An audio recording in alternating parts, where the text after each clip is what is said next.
We thank you, our God and our Father, for this opportunity to hear from you and to feed from your table. We are so delighted because we know that you're going to speak to us according to your purpose and will. May the words of my mouth and the meditation of our hearts be acceptable to you this evening. In Jesus' name we pray. You can take your seat. Praise the Lord.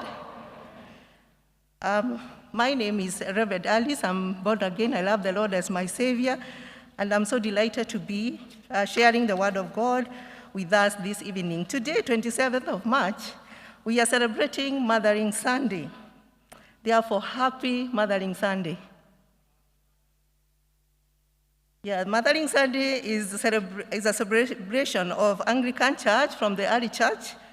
And initially, it was a celebration of Virgin Mary called Mother Mary. But in the present time, it is celebrated on the fourth Sunday in Lent.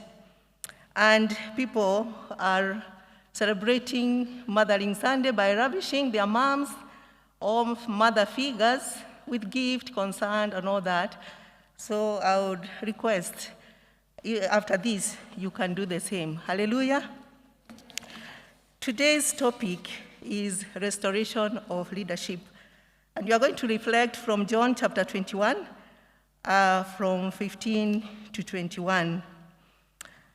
The definition that I got, very simple, is to bring back or reestablish, to return to a former condition, place or position to its original condition. That is the definition of restoration. Just before Jesus ascended to heaven, he invested significant time in Simon Peter. He wanted to help him recover from sin the night he denied him 3 times.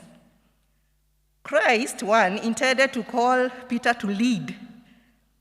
Again, Jesus knew that his time was short, yet he asked Peter 3 times if he loved him.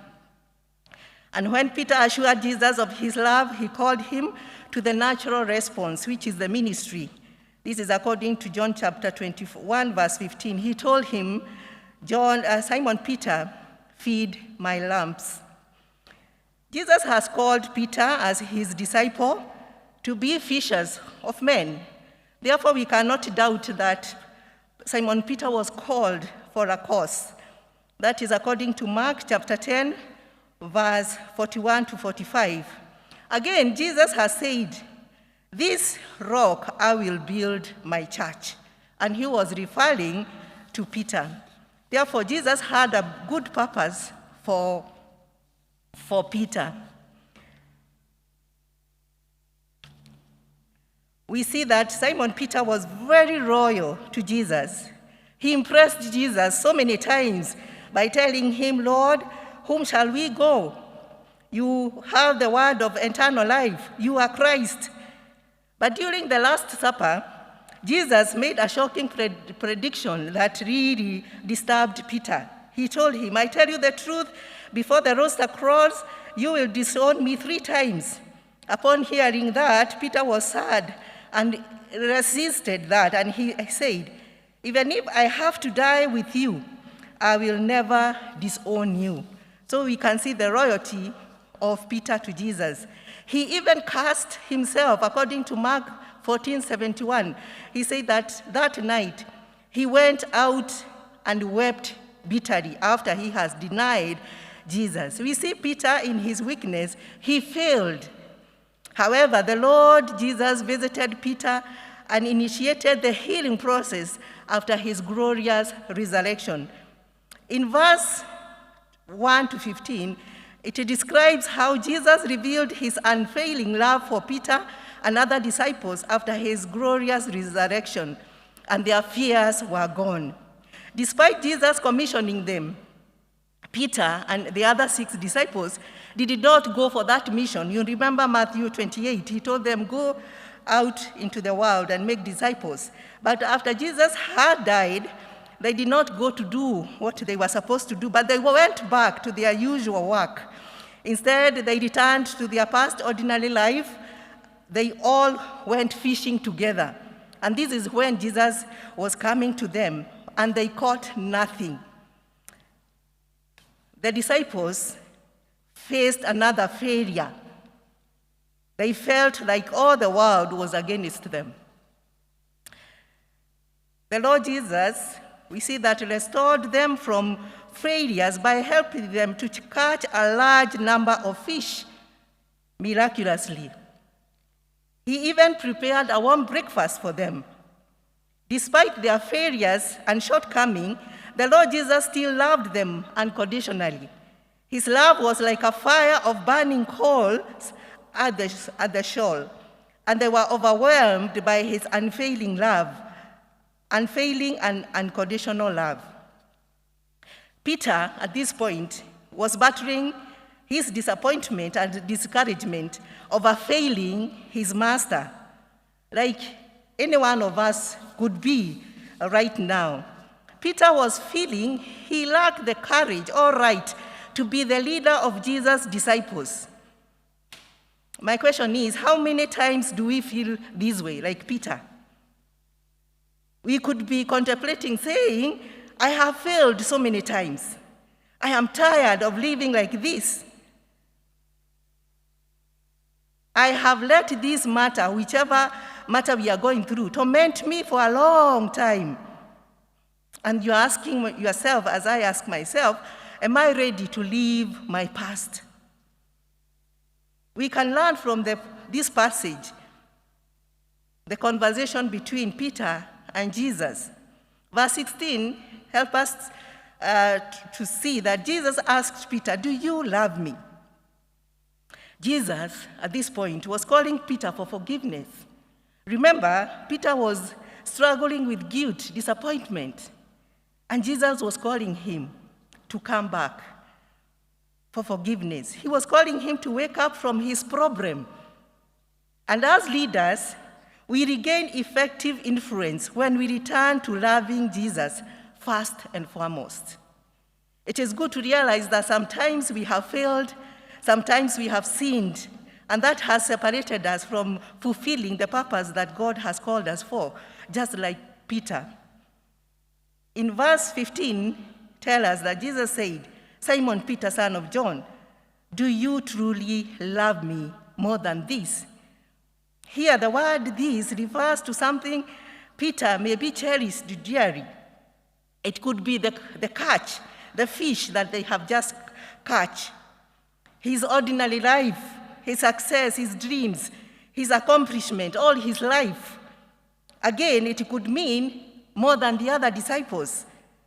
Jesus, at this point, is demanding Simon the greatest love for him. Jesus wants Simon as well as us to love him the most, more than anything else. The question to whom or which we love most is very important in our lives. By what we love, our life, present, and the future, as well as the eternal, is influenced and shaped by whom and what we love most. There are some examples in the Bible, I'll go them very quickly, that like the Samaritan woman who suffered greatly and was miserable because she loved human husbands most. Her life was full of shame and sin and eventually ruined. When Zacchaeus, the tax collector, loved money the most, he became rich but unhappy and lost. When Samson loved a lover more than God, he consumed his life miserably. On the other hand, when Daniel decided to love God more than his own life by renouncing the comfort in the palace, he lived a righteous life like a shining star in the sky, and his life is still inspiring so many of us today. And also we can think about Joseph, who decided to love God more than his miserable fate. Therefore, to whom we love, by what we love, our life is determined. God wants us to love him the most than anything else. This is according to Deuteronomy 6, chapter 6, verse 5. He's calling us to make up our mind and focus on him. In a similar way, God wanted Abraham to love him the most by saying, according to Genesis chapter 22, verse 2, take your son Isaac, whom you love, and go to the region of Moriah and sacrifice him there as a burnt offering.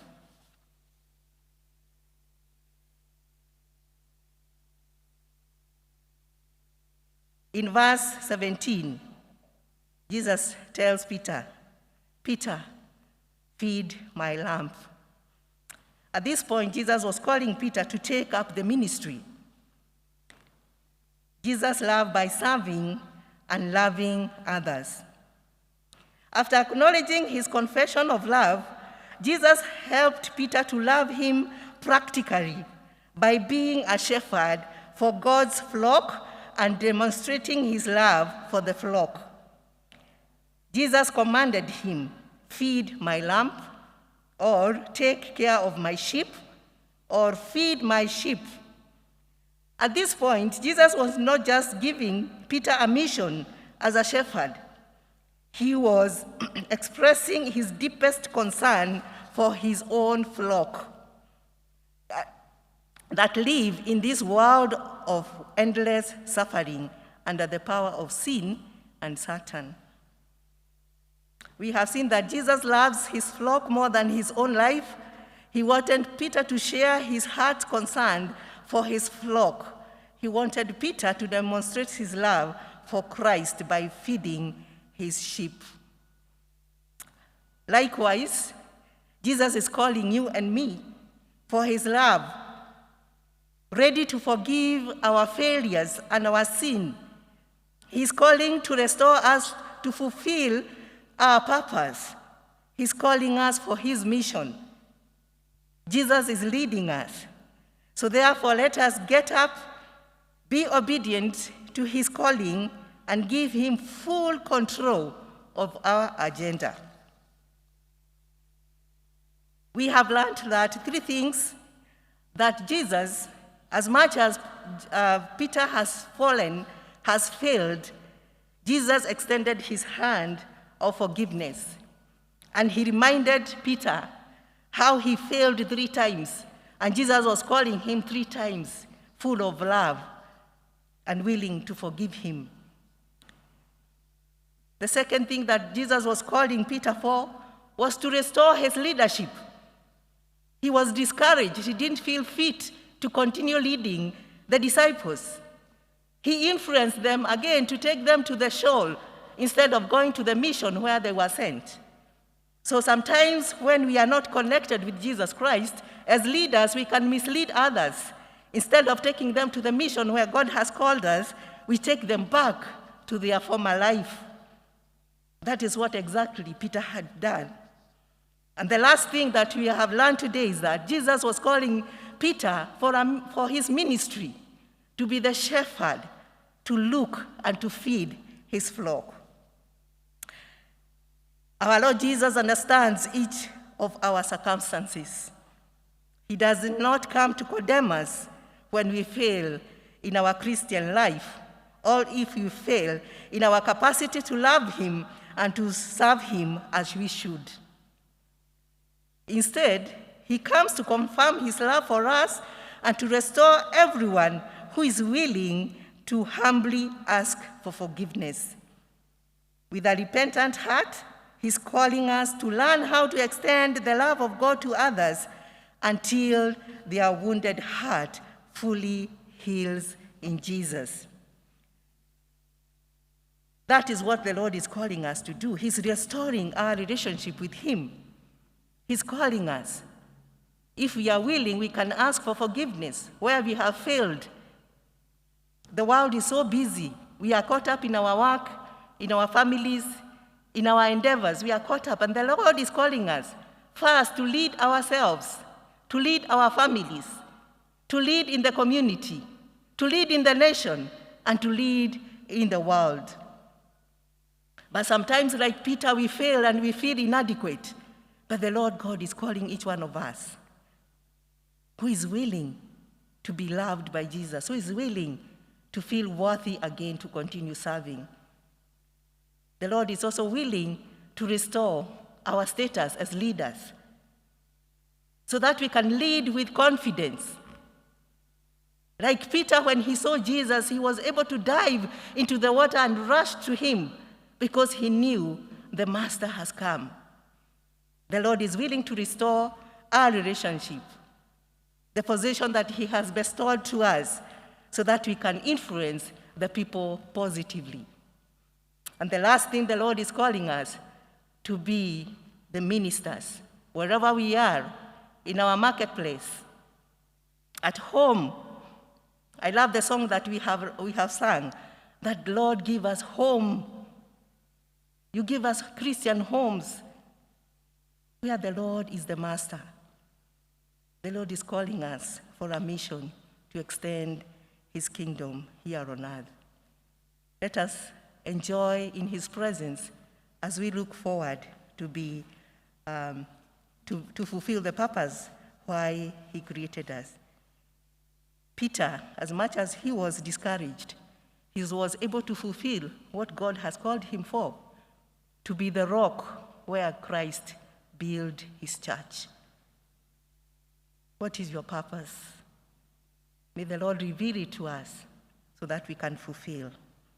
And I share this in the name of the Father, and of the Son, and of the Holy Spirit. Amen.